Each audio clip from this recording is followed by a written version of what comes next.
Hey guys, this is Faye here. Recently, I did a video on my channel. I'll include a link here to talk about my CrossFit experience as a total beginner, no prior experience for the first 30 days. And the video is performing really well. I've gotten really great questions. I thought I really want to do this follow-up video to show you how these exercises can actually be scaled.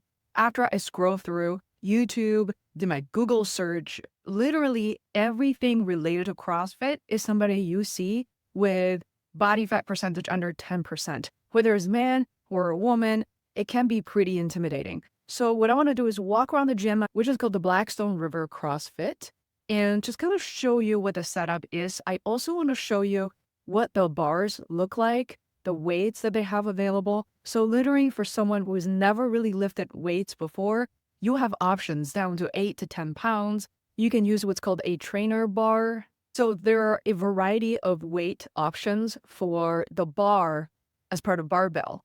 For example, the trainer bar only weighs 15 pounds and it's very manageable, even if you don't have prior experience.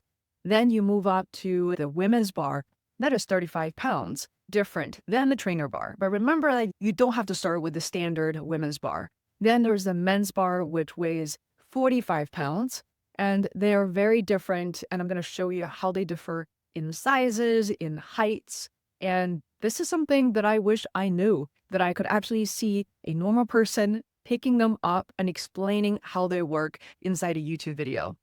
Also, as part of the video, I was hoping to demonstrate kind of the layout, the setup, different weights, whether it's dumbbells or kettlebells. I also want to show you the boxes we actually jump on. It looks really cute with different height options, but I realized it was a little wobbly. And the ones that I usually use is made out of wood. It actually looks kind of cool.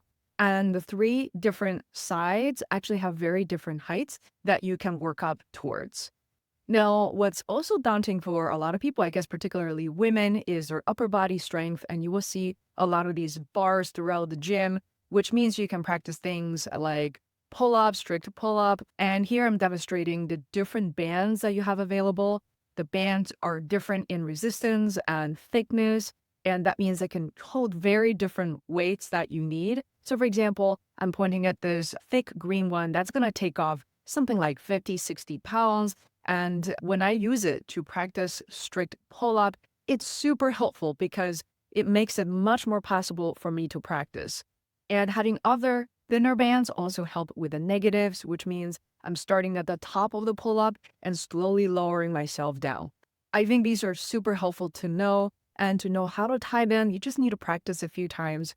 And I also want to show you the rest of the gym where there are other exercise equipments and machines that are available. The skier is something that people really like. And there are also other ways to train your lats, your rows. And there is just a variety of things that you can do. It may seem like the CrossFit gyms just look simpler and have fewer equipments compared to the other ones, like Lifetime or Equinox, but in reality, because some of these exercises are more challenging, you ended up really going through them with more care, and you're able to progressively train yourself over time. It's not something that you're going to get bored with very quickly. I intended for this video to be short to kind of show you the non-intimidating, truly beginners bird's eye view into CrossFit. I guess they're not being promoted as much because we just don't look the part. But in reality, anyone can start with CrossFit. All these exercises are truly manageable. They're all scalable. So I hope you find this video helpful, and I'm still very much a beginner. Leave me comments. Let me know if you have any questions. I know my experience remains to be something maybe relevant to me, and I can't really speak for so many other people. But I really wish that there are more people to talk about CrossFit for beginners, and therefore helping other people see it through and to give it a shot. So thank you so much for watching, and I'll link the previous video right here. Hope you'll check it out. And my other AI and tech tutorials are coming back very soon. Stay on this channel, and I'll see you soon.